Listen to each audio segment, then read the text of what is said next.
Ang target po ng 4PH is 6.5 million homes. Mr. Chair, ang target po ng 4PH na dating 1 million units per year in 6 years na 6 million ay 300,000 na lang until 2028.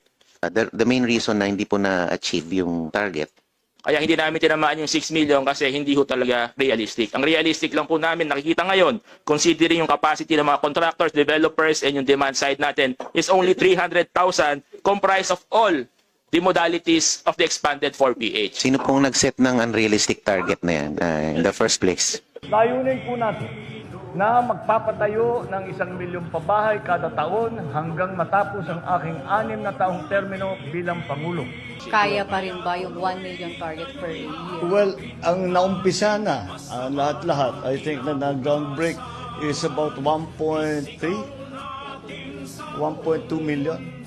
Pinaliwanag ko po kay Presidente, Mr. Chair, na ito yung realistic at the same time, hindi rin po ito madaling ma-achieve. This is a very challenging number. 300,000 itself is a challenging target, Mr. Chair.